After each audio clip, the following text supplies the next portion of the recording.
লোকসভা ভোটের রেশ এখনো সেভাবে কাটেনি।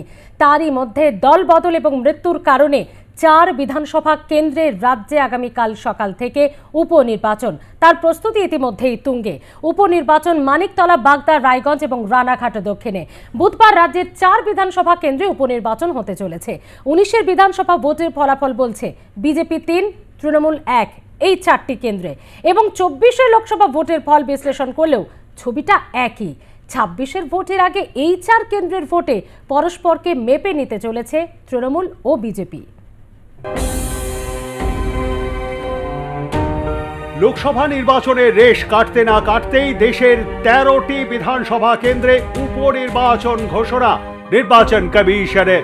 এর মধ্যে রাজ্যের 4টি কেন্দ্র রয়েছে। মানিকতলা ছাড়া বাকি 3 কেন্দ্রে 21-এর বিধানসভা ভোটে জয়ী হন বিজেপির প্রার্থীরা। পরে রাজনৈতিক শিবির পরিবর্তন করেন বিজেপির জয়ী 3 প্রার্থী কৃষ্ণ কল্যাণী, বিশ্বজিৎ দাস ও মুকুটমণি অধিকারী। 24-এর লোকসভা ভোটে 3 জনকেই টিকিট দেয় তৃণমূল কংগ্রেস, কিন্তু 3 জনেই পরাজিত হন। তবে তৃণমূল মুখ ফেরায়নি। বিশ্বজিৎ দাস ছাড়া বাকি 2 জনকে বিধানসভা উপনির্বাচনে প্রার্থী করেছে তৃণমূল। অন্যদিকে মানিকতলার বিধায়ক সাধন পাণ্ডের মৃত্যু ও সেখানকার ভোট নিয়ে হাইকোর্টের মামলা চলায় সেখানেও উপনির্বাচন স্থগিত ছিল। সাধন পাণ্ডের বিরুদ্ধে ভোটারদের প্রভাবিত করার অভিযোগ করেছিলেন বিজেপির প্রার্থী কল্যাণ চৌবে। আইনি বিতর্কের পর অবশেষে সেখানে ভোট ঘোষণা করে নির্বাচন কমিশন। 24-এর উপনির্বাচনে মানিকতলা বিধানসভা কেন্দ্রে তৃণমূল কংগ্রেসের প্রার্থী ওই কেন্দ্রের প্রয়াত বিধায়ক সাধন পাণ্ডের স্ত্রী সুপ্তি পাণ্ডে, বিজেপির প্রার্থী কল্যাণ চৌবে ভট্টাচার্য, সিপিআইএম প্রার্থী রাজীব মজুমদার। অর্থাৎ কল্যাণ চৌবের ওপরই আস্থা রেখেছে তার দল। 2021-এর বিধানসভা নির্বাচনে এই কেন্দ্রে 20,238 ভোটের ব্যবধানে জয়ী হন তৃণমূল কংগ্রেসের সাধন পাণ্ডে। সদ্য সমাপ্ত লোকসভা ভোটে এই কেন্দ্রে তৃণমূলই এগিয়ে রয়েছে। তবে ব্যবধান এবার অনেকটাই কম 21-এর তুলনায়। লোকসভা ভোটে এই কেন্দ্রে তৃণমূলের প্রাপ্ত ভোট 66,964, বিজেপির প্রাপ্ত ভোট 63,389। ভোটের পরিসংখ্যানেই স্পষ্ট, কার্যত তৃণমূলের ঘাড়ে নিঃশ্বাস ফেলছে বিজেপি। বাগদা বিধানসভা কেন্দ্রে তৃণমূল কংগ্রেসের প্রার্থী মধুপর্ণা ঠাকুর, বিজেপির প্রার্থী বিনয় কুমার বিশ্বাস, ফরওয়ার্ড ব্লকের প্রার্থী গৌরাদিত্য বিশ্বাস, কংগ্রেসের প্রার্থী অশোক হালদার।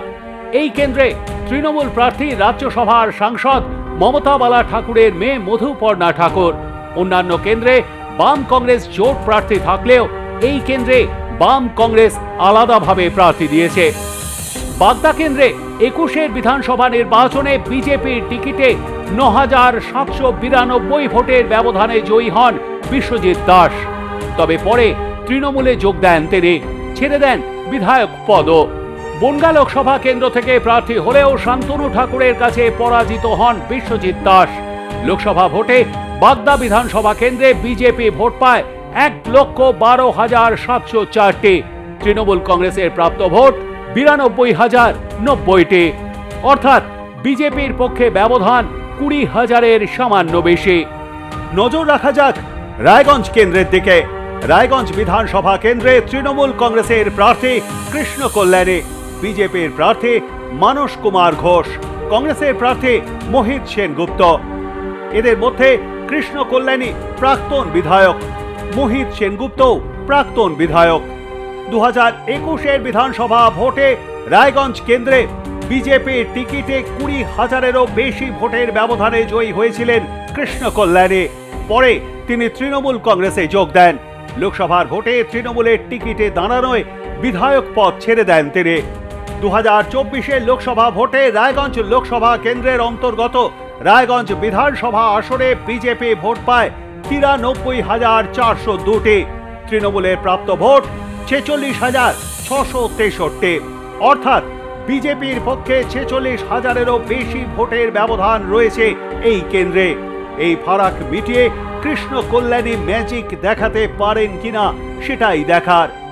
রানাঘাট দক্ষিণ বিধানসভা কেন্দ্রে তৃণমূল কংগ্রেসের প্রার্থী মুকুটমণি অধিকারী, বিজেপির প্রার্থী মনোজ কুমার বিশ্বাস, সিপিআইএম প্রার্থী অরিন্দম বিশ্বাস।